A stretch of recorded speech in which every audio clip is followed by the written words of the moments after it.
Hello friends, today in this video lecture I am discussing a very uh, important important topic of the respiratory system, and that is transport of carbon dioxide and related so many terms like Haldane effect, Wright set, Bohr's dissociation curve and Bohr's theory actually. So it's all a kind of a simple diagram to make you understand uh, what kind of changes that takes place when we talk about the transport of carbon dioxide. Let's start that process from a tissue cell. From a tissue cell, we know our body cells utilizes oxygen, and suppose this glucose combines with this oxygen and it forms CO2 and H2O and ATP also. So once we can say after the oxidation of glucose, our cells form large amount of carbon dioxide and H2O. Now, what is the fate of that carbon dioxide? Look it here. ये जो आप यहाँ पे CO2 देख रहे हैं, that CO2 enters in the blood capillary, that is all called systemic capillary or tissue capillary. तो देखिए आप यहाँ पर ये जो कार्बन डाइऑक्साइड है, जब ये आपके सेल्स में फॉर्म हुआ है ना, आपके टिश्यू सेल्स में फॉर्म हुआ, तो ये carbon dioxide because of the pressure gradient, आप जानते हैं कि हमारे टिश्यू सेल्स में ये जो PCO2 का नॉर्मल प्रेशर है ये अप्रोक्सीमेटली 46 mmHg के आसपास होता है ना, और प्रेशर ग्रेडियंट के वजह से बहुत कम प्रेशर ग्रेडियंट का डिफरेंस होता है, 1 mm के भी डिफरेंस पे काफी ज्यादा CO2 आपके ब्लड में डिफ्यूज कर जाता है। तो देखिए ये जो CO2 है ये कहाँ पहुंच गया, आपके ब्लड सर्कुलेशन में आ गया, सिस्टमिक कैपिलरी में पहले ये आता है प्लाज्मा में, पहले कहाँ आता है प्लाज्मा में, और प्लाज्मा के बाद bulk of CO2 enters in our RBC. देखिए ये जो आप देख रहे हैं, ये पूरा जो ब्लू वाला सर्कल देख रहे हो आप, ये हमारा आरबीसी किसका रहता हूं, ये वो आरबीसी है जो आपके टिश्यूज के कैपिलरीज में है। समझ में आ रहा है? तो जब ये आप देख रहे हैं आरबीसी है, तो देखिए यहाँ पर ये जो CO2 जब यहाँ पहुंचेगा आपके सेल्स के अंदर, आरबीसी के अंदर, तो इस CO2 का फेट क्या क्या है। देखो, एक तो पहली बात कि जो CO2 आपके ब्लड में पहुंचा वो कहां कहां रह सकता है। तो देखिए आप, कुछ तो CO2 आपके ब्लड जो ब्लड प्लाज्मा के जो प्रोटीन्स होते हैं उसके साथ कंबाइन कर दिया, देखो तो बहुत कम अमाउंट में होता है ये, लेकिन कुछ जो CO2 है ये प्रोटीन्स के साथ कंबाइंड फॉर्म में भी होता है जो हमारे प्लाज्मा में होता है, और एक respectable amount of CO2 blood में डिसॉल्व भी होता है ना। ये देखो, ये जो डिसॉल्व CO2 है आपके इस प्लाज्मा में, ये अप्रोक्सीमेटली 7% के आसपास होता है, ठीक है, और bulk of CO2 enters in the RBC.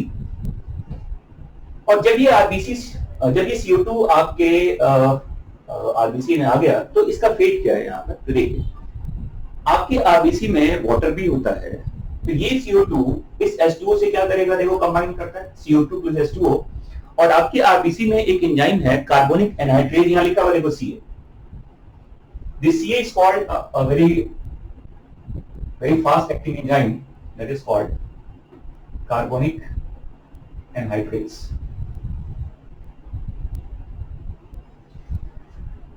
This carbonic anhydrase is a very fast acting enzyme that combines CO2 and H2O with a very great rate and forms bulk of a compound called H2CO3 bicarbonic acid. So H2O and CO2 combine to form bicarbonic acid in the presence of carbonic anhydrase in the RBC, and because of that carbonic anhydrase, reaction rate increases tremendously, almost 5,000 times faster. Bicarbonic acid formation takes place inside the RBC because of this carbonic anhydrase enzyme. That's fine. Now, what is the fate of bicarbonic acid H2CO3? Look it here. What is fate of that bicarbonic acid? So remember, this bicarbonic acid is highly unstable. and just after the formation of bicarbonic acid, it dissociates to form HCO3 minus and H plus ions, bicarbonate ions and hydrogen ions. And respectively, good amount of CO2 also combines with hemoglobin HbCO2 and it forms HbCO2, and this is called carbaminohemoglobin. Remember, this HbCO2 is called carbaminohemoglobin. Approximately 23% of formed CO2 in your tissue cells that combines with hemoglobin to form carbaminohemoglobin. Remember, hemoglobin contains, the globin part and iron part also. Oxygen combines with the iron part, and carbon dioxide combines with the globin part of hemoglobin. That's clear. So that amount of carbaminohemoglobin, if you talk about fraction of that carbaminohemoglobin, it is approximately 23%, and the bulk of CO2 that combines with H2O to form bicarbonic acid, that percentage is formation of H2CO3 in our RBC, it is approximately 70%. So whatever the amount of CO2 is released by your body cells, maximum CO2 combines with H2O in the presence of carbonic anhydrase in the RBC, and it forms bicarbonic acid, and that bicarbonic acid is highly unstable. It dissociates to form HCO3 minus and H plus ions. That's clear. Now remember, if you talk about this H plus ions, remember, it can make the condition of blood highly acidic. That's fine. H plus ions, it can make the condition of blood highly acidic. And remember, this H plus ion cannot diffuse outside the RBC because that RBC membrane is impermeable for hydrogen ions. That's fine. Now, what is the fate of H plus ions? Because of the free H plus ions in the RBC, in the blood, it will make the blood more and more acidic. So hemoglobin act like as blood buffer. That's fine. Hemoglobin act like as blood buffer. This H plus ions combines with this free HB and form HHB, that is called reduced hemoglobin. HHB plus, this is called reduced hemoglobin, but for that formation of HB, HbO2 need to dissociate, because we know that during the oxygen transport, bulk of oxygen is combined with hemoglobin to form oxyhemoglobin. So to make the free hemoglobin, what will happen? Dissociation of HbO2, and that oxygen is entering in your body cells. So as we see, the level of CO2 rises in our body cells, in our body RBC. Whenever as the as the amount of CO2 increases in our blood, what will happen? It will results in the formation of H plus ions, and to saturate that H plus ions, to combine that H plus ions, HbO2 must be dissociated to release Hb ions, also to release hemoglobin, so that hemoglobin and H plus can combine and form reduced hemoglobin. So this is called reduced hemoglobin, and that is also called Bohr's effect. What Bohr says, as the blood PCO2 level rises, there is faster dissociation of HbO2. That is called Bohr's theory also. As the blood becomes more and more acidic because of the release of that H plus ions, there will be faster dissociation of HbO2 to form hemoglobin and oxygen. So it's a very normal cyclic process. Presence of CO2 in blood will facilitate the dissociation of HbO2, and as fast as O2 will arise in your cells, it will release more amount of CO2 in your tissue cells, and that is called Bohr's theory or Bohr's effect. Now, what is the fate of bicarbonic acid? Remember, in the RBC, the amount of bicarbonic acid is very very high. आप देखिए यहाँ पर HCO3 का level काफी ज्यादा है आपके RBC के अंदर, तो एक नेचुरल जो एक ग्रेडियंट की वजह से कह सकते हैं आप, इस बाइकार्बोनेट की टेंडेंसी क्या होगी, ये यहां से आपके ब्लड के बाहर प्लाज्मा में, सेल्स के बाहर प्लाज्मा में आना चाहेगा। तो देखो यहाँ पर ये बाइकार्बोनेट जो है ये बाहर की तरफ आ रहा है because of more gradient of bicarbonate HCO3-। तो ये जो बाइकार्बोनेट आप देख रहे हैं HCO3-, ये तो बाहर आ गया आपके प्लाज्मा में बिकॉज ऑफ कंसंट्रेशन ग्रेडियंट। और अब आप देखो, जब ये नेगेटिव चार्ज बाहर आया है तो जो एक आयनिक इक्विलिब्रियम है, या आप कह सकते हैं जो एक इलेक्ट्रिकल बैलेंस होता है, जितने अमाउंट में बाइकार्बोनेट बाहर आ रहा है बिकॉज ऑफ कंसंट्रेशन ग्रेडियंट, उसको बैलेंस करने के लिए जो प्लाज्मा का क्लोराइड आयंस है वो प्लाज्मा से कहां पहुंचेगा, आपके आरबीसी के अंदर। तो ये बाहर क्या बताओ, ये तो प्लाज्मा है और ये आरबीसी है। तो क्लोराइड आयन बाहर आ गया, सॉरी क्लोराइड आयन क्या होगा, क्लोराइड आयन तो अंदर चला गया प्लाज्मा से आपके आरबीसी में, और जो बाइकार्बोनेट है वो आपके आरबीसी से कहां पहुंच गया, प्लाज्मा में। तो क्या होगा देखो, तो देखिए आप आपके वेनस ब्लड में जो ब्लड आप इधर से जाएगा, ये वेनस ब्लड है, यहाँ पे आर्टेरियल ब्लड होता है जो ऑक्सीजन लेके आ रहा है आपके सेल्स की तरफ। तो इस वेनस ब्लड में देखिए आप, जो क्लोराइड आयंस का जो अमाउंट है अब वो क्या होगा बताओ, कम हो जाएगा किसके रिस्पेक्ट में, आर्टेरियल ब्लड के रिस्पेक्ट में। क्योंकि आर्टेरियल ब्लड का जो ट्रांसपोर्ट हो रहा था, अब उसका जो क्लोराइड आयंस है वो तो अब मूव कर गया आरबीसी के अंदर। तो वेनस ब्लड में जो अब ब्लड फ्लो हो रहा है, उस ब्लड के प्लाज्मा में क्लोराइड आयंस का लेवल क्या होगा, डिक्रीज करेगा, and that is called chloride shift. Shift एक कंपैरेटिव वर्ड है। अगर आप कंपेयर करेंगे आर्टेरियल ब्लड के रिस्पेक्ट में, तो वेनस ब्लड के प्लाज्मा में क्लोराइड आयंस का लेवल क्या होगा, डिक्रीज करेगा, क्योंकि काफी सारा क्लोराइड आयंस कहां चला गया, आरबीसी के अंदर, to make a equilibrium with the transport of bicarbonate ions, and this is called chloride shift. समझ में आ रहा है? तो क्लोराइड शिफ्ट का टर्म क्यों यूज किया गया, शिफ्ट एक टर्म है क्योंकि आर्टेरियल ब्लड के रिस्पेक्ट में वेनस ब्लड के प्लाज्मा में क्लोराइड आयंस का लेवल क्या हो गया है, डिक्रीज कर गया। तो ये शिफ्ट है, आर्टेरियल ब्लड में क्लोराइड आयन ज्यादा होता है प्लाज्मा में, और वेनस ब्लड में क्या हो गया बताओ, ये कम हो गया। And this kind of shift is called chloride shift. समझ में आ रहा है? अब देखो यहां पर अब आप यहां ओवरऑल देखिए तो CO2 का ट्रांसपोर्ट किस किस फॉर्म में हो रहा है। तो CO2 का ट्रांसपोर्ट डिसॉल्व फॉर्म में हो रहा है, CO2 का ट्रांसपोर्ट आरबीसी के अंदर HbCO2 के फॉर्म में हो रहा है, CO2 का ट्रांसपोर्ट प्लाज्मा के थ्रू हो रहा है बाइकार्बोनेट के फॉर्म में, और आरबीसी के अंदर भी वो बाइकार्बोनेट होता है। तो in the form of bicarbonate, in the dissolve form, some amount of CO2 also combined with protein also। तो ये इतने सारे मोड ऑफ ट्रांसपोर्ट हैं कार्बन डाइऑक्साइड के। तो टिश्यू कैपिलरीज से जब ये CO2 को पिक किया गया आपके ब्लड में, तो देखो ये टिश्यू सिस्टम से जब ये आपके CO2 का जो डिफ्यूजन था वो आपके ब्लड में हुआ, और ब्लड में ये प्लाज्मा और आरबीसी मिलकर आपके CO2 को ट्रांसपोर्ट कर रहा है, and that is called venous blood.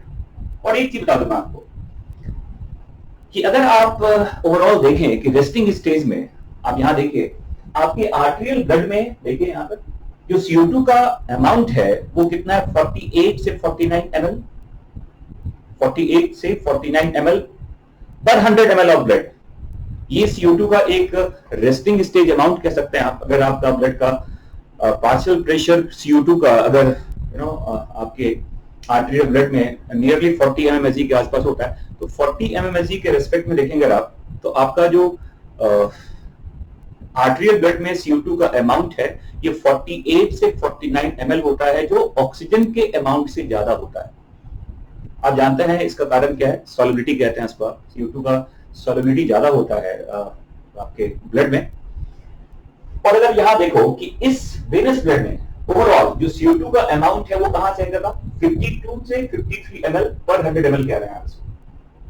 मतलब अप्रोक्सीमेटली जो 4 ml जो 4 ml जो जो CO2 है जो आपके टिश्यू सेल्स में क्रिएट हुआ रेस्टिंग स्टेज में, ये CO2 ऐड हुआ है आपके ब्लड में, तो वेनस ब्लड में ये अमाउंट कहां से कहां पहुंच गया, 52 से 53 ml, मतलब 4 ml का ट्रांसपोर्ट, अप्रोक्सीमेटली 4 ml का ट्रांसपोर्ट हो रहा है रेस्टिंग स्टेज में, किसका, कार्बन डाइऑक्साइड का, कहां से, आपके टिश्यू सेल से, कहां, आपके लंग्स की तरफ। अब देखो ये ब्लड अब ऊपर की तरफ आ रहा है, ये पहुंच रहा है आपके लंग्स के एल्वियोलाई के पास for the exchange of CO2। तो देखो यहां पर अब मैं आपको बता रहा हूं, ये आपका आरबीसी है जो कहां पर है बताओ, आरबीसी ऑफ पल्मोनरी कैपिलरी, जो लंग्स की तरफ, जो लंग्स का जो फाइन ब्रांचेज होता है, जो क्या कहते हैं पल्मोनरी कैपिलरी, ये इसका आरबीसी है, ठीक है। पर आपको पता है कि जब ये ब्लड आपके लंग्स के कैपिलरी की तरफ आएगा तो ऑक्सीजन का अब क्या होगा बताओ, डिफ्यूजन होगा because of difference of partial pressure. तो जब ये ऑक्सीजन आपके आरबीसी में पहुंचेगा, जब ये कंबाइन करेगा हीमोग्लोबिन से, तो क्या बनेगा, HbO2। और ये HbO2 ऐसा नहीं कि यही बन रहा है, वो पहले से भी HbO2 यहाँ पे अवेलेबल होता है। HbO2 का कंसंट्रेशन यहाँ क्या हो गया, इंक्रीज कर गया, समझ में आ रहा है। तो जैसे ही ऑक्सीजन HbO2 हीमोग्लोबिन से कंबाइन करेगा तो क्या बनेगा, HbO2। अब इस HbO2 का फेट क्या है, ऐसा लिखा जाता है कि जो HbO2 होता है, it behave like as strong acid। HbO2 एक स्ट्रॉन्ग एसिड की तरह एक्ट करता है, ठीक है। अब इस HbO2 का क्या क्या फेट है, देखिए इसकी वजह से क्या क्या हो रहा है यहाँ पर। सबसे पहला बात ये हुआ कि इस HbO2 ने HbCO2 को ब्रेक कर दिया Hb और CO2 में, मतलब जैसे अभी बताऊंगा आपको, एक टर्म यूज करते हैं, हेल्डन इफेक्ट कहा जाता है इसको।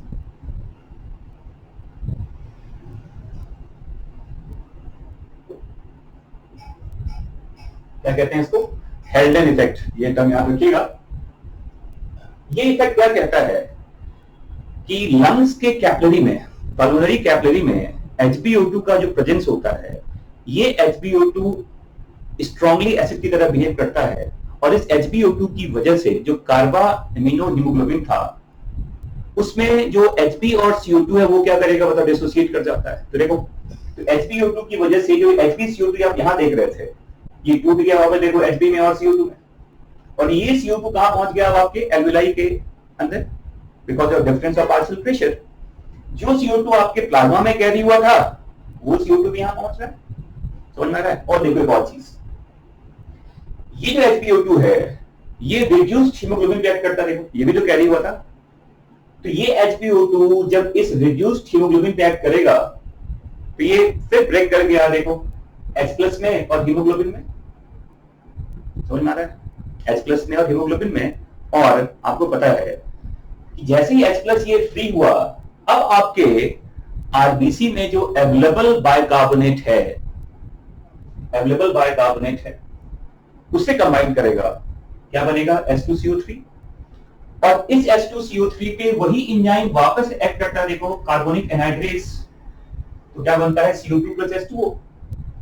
और जैसे जैसे अब आपके आरबीसी में HCO3- H2CO3 में कन्वर्ट होगा, अब प्लाज्मा का जो HCO3- है वो आपके आरबीसी में एंटर होगा, और फिर वो H+ से कंबाइंड होकर तुरंत क्या बनाएगा, H2CO3।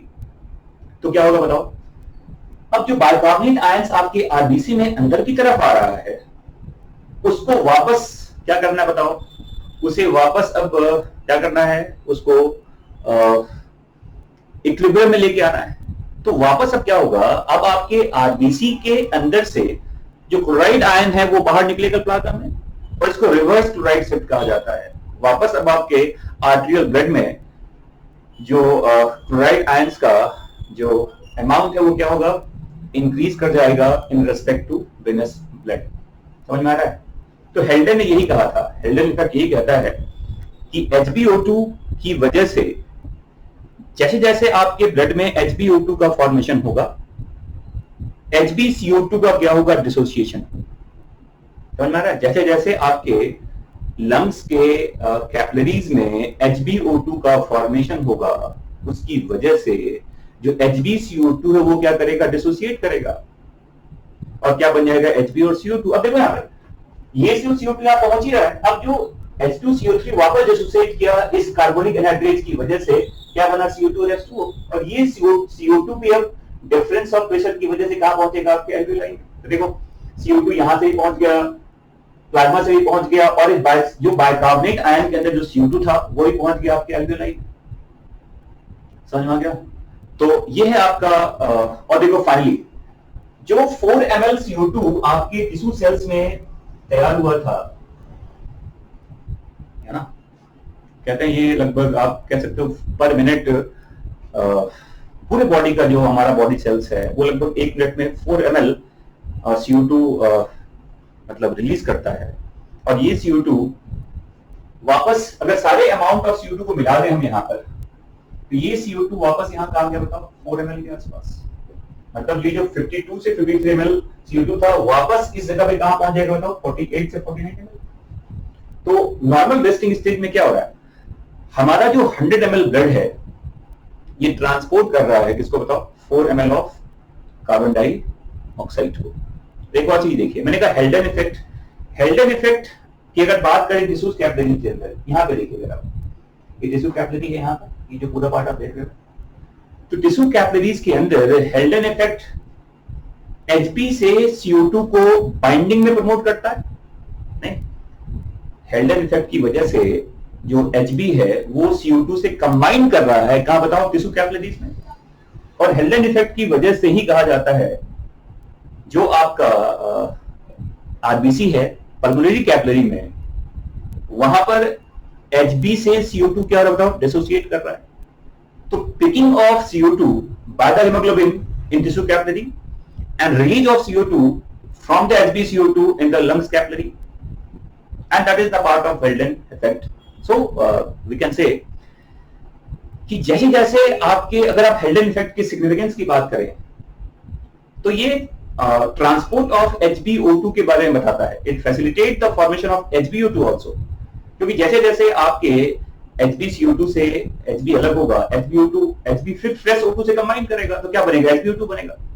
तो हेल्डन effect basically facilitate the formation of HbO2 after the dissociation of HbCO2।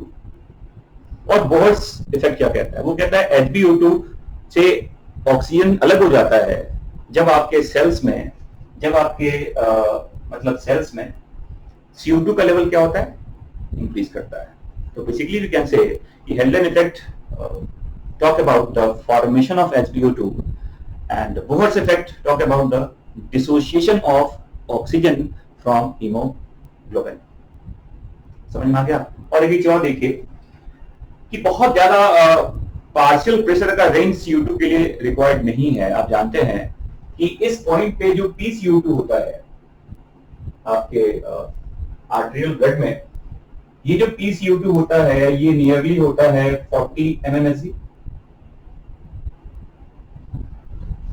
Normal resting stage की बात कर रहे हैं। अगर आप टिश्यू सेल्स के अंदर की बात करें तो यहां पर जो CO2 का वैल्यू होता है वो होता है 46 mm ऑफ Hg, और आपके ईसीएफ में भी ये वैल्यू होता है 45 mm ऑफ Hg। तो 1 mm का मतलब 1 मिलीमीटर ऑफ Hg का जो एक डिफरेंस है पार्शियल प्रेशर का टिश्यू सेल्स और ईसीएफ के बीच में, ये भी एक काफी इंपॉर्टेंट डिफरेंस है इनफैक्ट, क्योंकि CO2 का सॉल्युबिलिटी काफी ज्यादा है।